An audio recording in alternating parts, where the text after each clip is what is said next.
Karena itulah Al-Fatihah itu selain bisa dibaca muqayyadah dalam sholat yang terikat rukun, syarat, waktu dan tempat, itu bisa dibaca umum di setiap keadaan.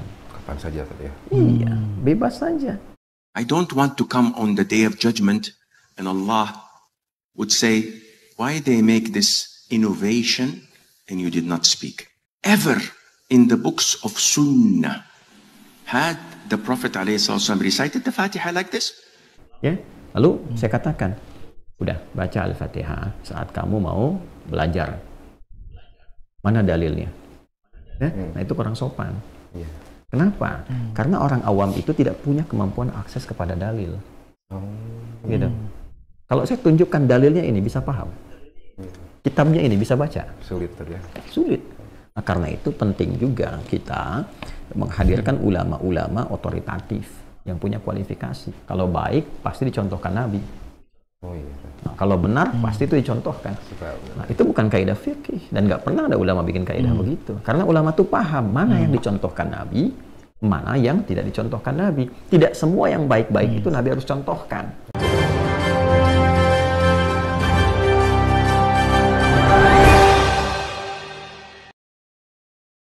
Assalamualaikum warahmatullahi wabarakatuh. Kembali lagi di suara Anda.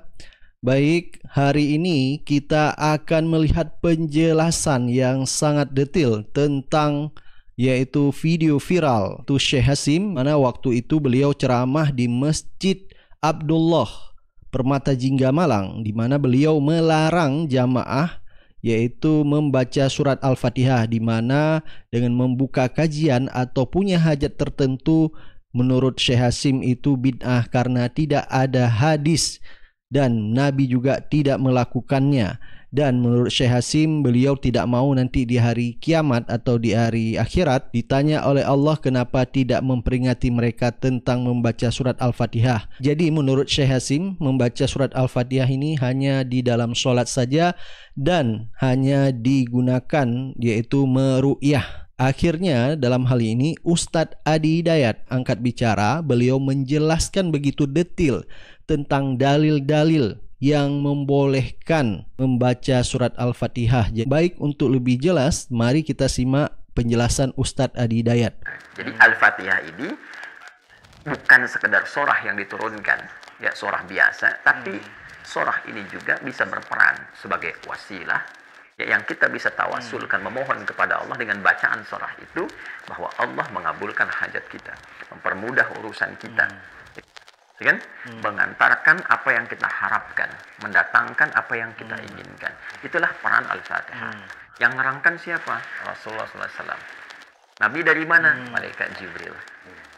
Kemudian yang meminta kita membaca itu, bagian dari tawasul siapa? Allah langsung, Rabbul Alamin, Tuhan kita. Jelas ya? Nah, ini diantara rahasia kenapa kemudian Al-Fatihah dibaca dalam sholat. Fungsi sholat apa? Berdoa. Ya, betul. Dia ada 5 fungsi sholat. Ya, yang paling pokok. Dan itu ada di dalam Quran. Di antara 5 ini, menariknya kita kan sholat 5 kali yang pokok kan? Yang fardu kan? Nah, 5 kali sholat ada 5 keutamaan dalam Quran. Yang paling pokok tentang sholat. Di antara 5 itu, bila sholat kita benar, itu mempercepat terkabulnya doa.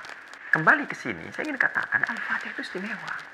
Karena istimewa, Allah perintahkan kita sholat baca Al-Fatihah. Di antara faidahnya apa? Manfaat keistimewaannya. Supaya saat baca itu kita punya hajat terkabulkan. Mudah. Itulah sebabnya Anda sholat dari subuh ke zuhur kan nggak mungkin nggak punya masalah. Ya kan? Maka ketika dimohonkan dengan benar, bacanya benar, ya kan? Mohonnya benar, itu dikabulkan, dimudahkan. Makanya butuh contoh dalam ibadah muqayyadah itu. Jelas ya? Makanya dicontohkan oleh Nabi. Nabi contohkan itu supaya apa? Supaya umat-umatnya yang baca benar, urusannya mudah. Itu. Gitu ya? Makanya butuh contoh. Tapi kalau bukan di ibadah yang sifatnya muqayyadah, ya lawannya itu mutlaqah, tidak perlu dicontohkan. Karena apa? Momentumnya nggak terjadi setiap kali ada berkesamaan dengan waktu sholat. Kan umum sifatnya. Masa ujian harus bersamaan dengan waktu sholat? Rapat bersama? Kan nggak mungkin kan? Ya kan? Nggak selamanya harus sama gitu. Ya, ada ujian, yang ini rapat, yang ini kemudian ada mau pengajian, yang ini peresmian pembangunan. Ya, semua ragam itu timingnya tidak harus bersamaan dengan waktu sholat. Ya kan? Bisa jadi berbeda. Karena itulah Al-Fatihah itu selain bisa dibaca muqayyadah dalam sholat yang terikat rukun, syarat, waktu, dan tempat, itu bisa dibaca umum di setiap keadaan. Kapan saja ya. Iya, bebas saja. Karena apa? Dia punya sifat umum, yaitu sifat-sifat tawasul. Itu sifat yang digunakan perantara untuk memohon kepada Allah kebaikan-kebaikan. Dan ini sudah sepakat ulama. Nggak ada perbedaan di situ. Gitu? Ya, karena itu para ulama, baik ulama salaf yang terdahulu. Ya, salaf itu ya kurang lebih 3 generasi lah. Ya, dari para sahabat, kemudian tabi'in, tabi'ut tabi'in yang diikat oleh para ulama sekitar abad sampai kedua menjelang ketiga Hijriah. Tahun 200-an sampai tahun 200 ke 300 Hijrah. Itu salaf. Saya ambil contoh satu aja. Imam Atha bin Abi Rabah. Itu diantara tabi'in senior. Imam Atha bin Abi Rabah. Itu muridnya sahabat Abdullah bin Abbas radhiyallahu taala anhuma, Jabir bin Abdullah radhiyallahu taala anhuma, kemudian Abdullah bin Zubair radhiyallahu taala anhu. Itu muridnya, itu murid mereka diantara Imam Atha bin Abi Rabah, muftinya Mekah, khususnya dalam urusan haji dan umrah. Enggak ada orang jemaah haji, jemaah umrah bertanya persoalan semua seputar itu kecuali pada beliau. Fatwanya keluar. Tinggalnya di Mekah. Keturunan Afrika, lahirnya di Yaman. Wafatnya tahun 114 Hijrah. Usianya saat meninggal kurang lebih 88 tahun. Berarti kelahirannya kurang lebih di 35 ke 40 Hijriah. Nabi wafat 32 Hijriah. Berarti wafat tuh beberapa tahun setelah Nabi wafat itu Imam Atha lahir. Berarti salaf betul ini. Ya, salaf. Apa komen beliau? Ya, beliau menyampaikan terkait dengan semua rangkuman makna tadi bahwa Al-Fatihah itu mau dibacakan kapanpun ketika kita memohon hajat kepada Allah, diawali dengan bacaan itu, kecuali tidaklah dibacakan Al-Fatihah sebelumnya kecuali akan dijawab. Ila antuk dikabul. Ila antuk. Itu Imam Atha bin Abi Rabah. Kemudian ulama dari semua yang sudah viral ini, dari pemaknaan tadi Al-Fatihah bisa dibaca muqayyadah, ada contohnya, mutlaqah di mana saja. Tak perlu langsung ada contoh, karena nggak mungkin Nabi mencontohkan peresmian bangunan majlis taklim, nggak mungkin, karena umum. Yang umum itu nggak usah dikasih contoh lagi, tinggal dikasih kalimat umum, selesai, ya kan? Ya, sama dengan ini Bismillahirrahmanirrahim itu kan umum. Ya, umum sifatnya. Nabi hanya katakan kullu amrin dzibadin la yubda'u fihi bi bismillahirrahmanirrahim fa huwa abtar. Pekerjaan-pekerjaan baik yang tidak diawali dengan bismillah terputus. Apa yang terputus? Dua. Satu, pahalanya karena nggak bernilai ibadah. Yang kedua, keberkahannya. Kata Ustadz Adi Dayat, kalau yang umum itu tidak perlu dikasih contoh. Jadi tidak perlu Nabi kasih contoh. Ada yang orang bilang, kan ini tidak dilakukan Nabi. Jadi Nabi tidak perlu memberi contoh karena ini bersifat umum. Hanya Bismillahirrahmanirrahim dipakai dalam tabarruk. Itu kata siapa? Ya, misalnya saya Muhammad Ali As-Sabuni dalam kitabnya Tafsir Ayat Ahkam. Bismillahirrahmanirrahim dipakai dalam tabarruk. Dan Bismillahirrahmanirrahim itu bagian awal dari Al-Fatihah. Jadi satu ayatnya aja udah begitu, apalagi semuanya tujuannya. Bayang nggak? Dengan? Ya. Nah, Bismillahirrahmanirrahim. Nabi kan nggak pernah contohkan. Mari kita membuka majlis dengan Bismillahirrahmanirrahim. Ada hadisnya? Ya? Kalian mau kerja, mulailah kalian menanam kurma dengan Bismillahirrahmanirrahim. Tidak kan? Gampang aja. Nabi nggak perlu contohkan karena ini umum sifatnya. Al-Fatihah sama.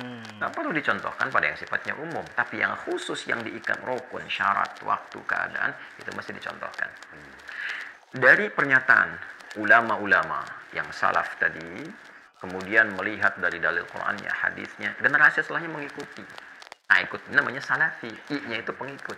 Ikut kepada amalan orang-orang salaf terdahulu dengan gambaran mereka. Di antaranya siapa? Ulama modern di abad pertengahan. Seperti misalnya Syekhul Islam Ibnu Taimiyah. Muridnya Ibnu Qayyim Al-Jauziyah. Itu bukan ulama salaf. Itu ulama khalaf namanya. Ya, jadi kalau ikut kepada keduanya namanya khalafi. Ikut ulama belakangan.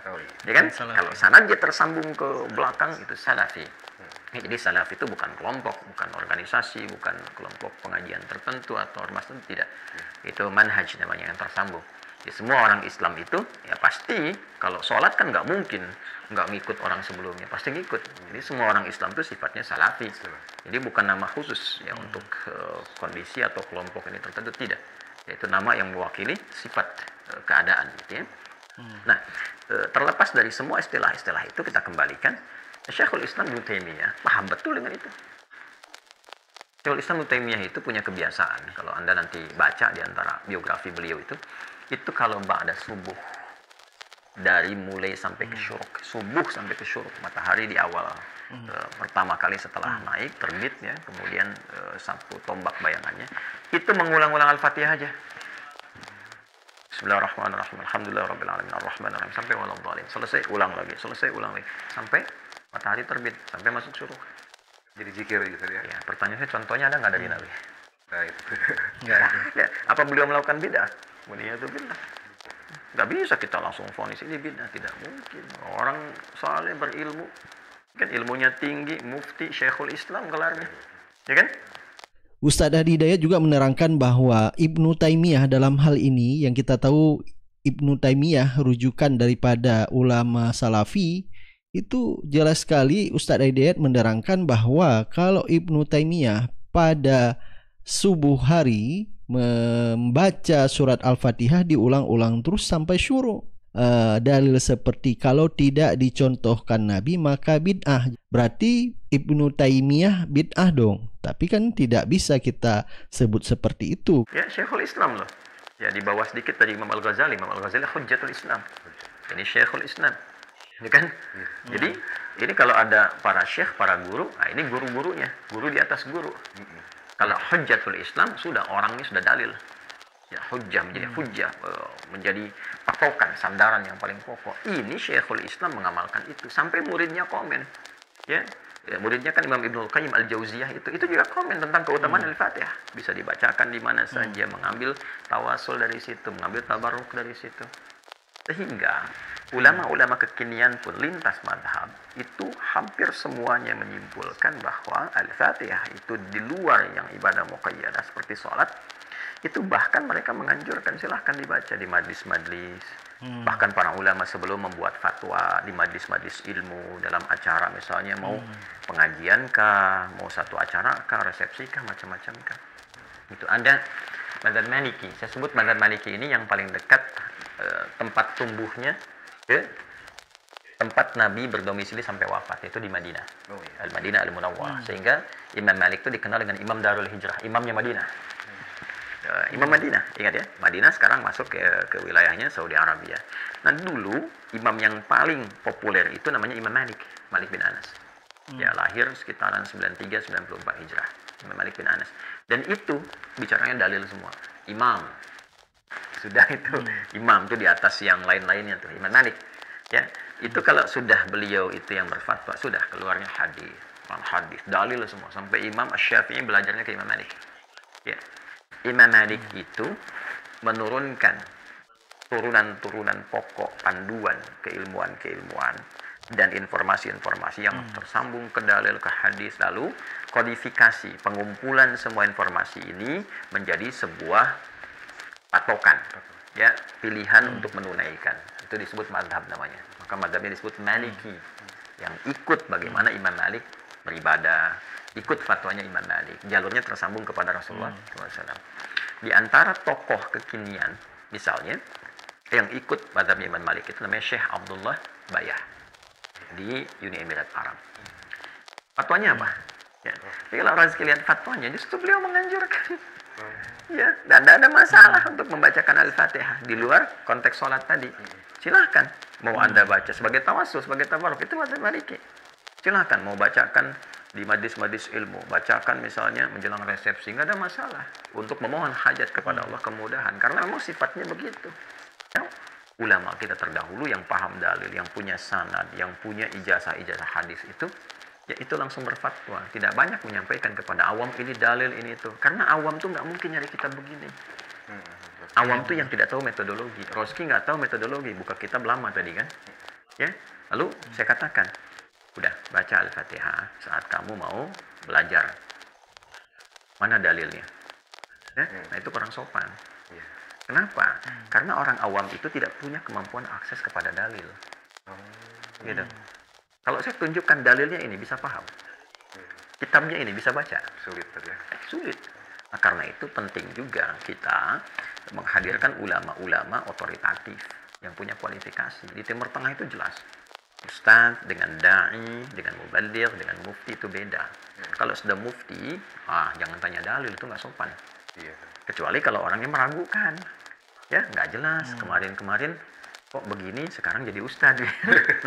Itu kita hormati dulu dan kita doakan supaya dapat kebaikan, mau belajar lagi. Tapi apa yang disampaikan ya penting untuk kemudian dilihat kembali. Dan bila ada ragam pendapat itu dihargai, tidak harus menjadi kontroversi. Nah, jadi kesimpulannya, bacaan Al-Fatihah itu wajib dilakukan dengan contoh dari Nabi pada ibadah-ibadah yang sifatnya terikat hukumnya, baik rukunnya, syaratnya, tempatnya, waktunya seperti apa? Sholat. Nah, dalam ibadah yang bukan muqayyadah, mutlaqah, maka diperlukan dalil petunjuk dari Nabi. Ya, walaupun ketika ada dalil itu tidak harus membutuhkan contoh dari Nabi karena keluasan sifat amalnya dan keragaman aktivitasnya. Keumuman. Iya, jadi jangan gunakan misalnya kaidah-kaidah yang di luar dari pakem ulama yang sudah memang ulama susun berdasarkan petunjuk Nabi. Itu bukan nyusun sembarangan. Jangan sampai Rusdi berkata begini misalnya, kalau baik pasti dicontohkan Nabi. Nah, kalau benar pasti itu dicontohkan. Nah, itu bukan kaidah fikih dan nggak pernah ada ulama bikin kaidah begitu. Karena ulama tuh paham mana yang dicontohkan Nabi, mana yang tidak dicontohkan Nabi. Tidak semua yang baik-baik itu Nabi harus contohkan. Karena mungkin selera umatnya bisa berbeda, kondisinya nggak sama. Nabi nggak pernah contohkan makan daging dhab. Ya, dhab itu kayak semacam lebih besar dari kadal, kayak biawak. Biawak gurun pasir. Gitu kan? Apa hukumnya itu? Halal, karena Khalid pernah nanya, konfirmasikan. Khalid mau makan, tanya dulu. Tapi Nabi kan nggak selera. Nabi nggak contohkan makan, Nabi diam. Tapi Nabi nggak larang Khalid. Khalid makan nggak dilarang. Itu takrir namanya. Ya, dalam ilmu tasyri' itu takrir, ketetapan Nabi boleh. Cuma kok Nabi nggak contohkan karena nggak selera. Nabi seleranya daging kambing, jadi nggak makan itu. Khalid silahkan makan. Khalid kenapa nanya? Karena Khalid itu orang perang, jenderal perang. Ke lapangan, ya di lapangan nggak ada kambing guling. Yang ada ya dhab dan yang lainnya. Gitu dikonfirmasi. Jadi berarti salah betul ini. Ya, salah. Apa komen beliau? Terikat. Karena sifatnya apa? Terbuka untuk kemudahan. Jadi jangan sampai katakan, oh ini kalau baik pasti Nabi contohkan. Itu bukan kaidah fikih. Dan tahu nggak yang paling dahsyat? Itu sesungguhnya kaidah di orang-orang jahiliyah waktu itu. Ada di surat Al-Ahqaf ayat 11. Wa qala alladziina kafaru, dan orang-orang kafir itu komen lil ladziina aamanu, kepada orang-orang yang telah beriman. Lau kana khairan ma sabaquna ilaih. Kalau memang ajakan kamu itu baik, udah ada contoh dari dulu, kami pasti yang pertama lakukan. Pasti orang dulu udah ngerjakan kalau itu baik. Nah, itu kaidah jahiliyah sebetulnya, bukan kaidah-kaidah fikih. Jadi komen orang jahiliyah ketika diajak, komennya begitu, yang Muhammad SAW.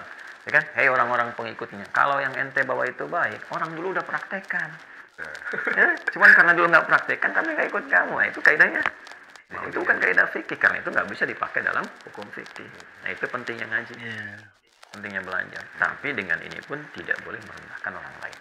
Baik, kita sudah mendengar penjelasan yang sangat jelas sekali dari Ustadz Adi Dayat. Jadi di sini saya tidak memutar videonya sampai selesai karena durasinya cukup lama. Anda bisa menonton di channel Ustadz Adi Dayat Official. Baik, silakan Anda beri komentar dan pendapat Anda. Kita akan ketemu di video-video selanjutnya. Jangan lupa klik like and share.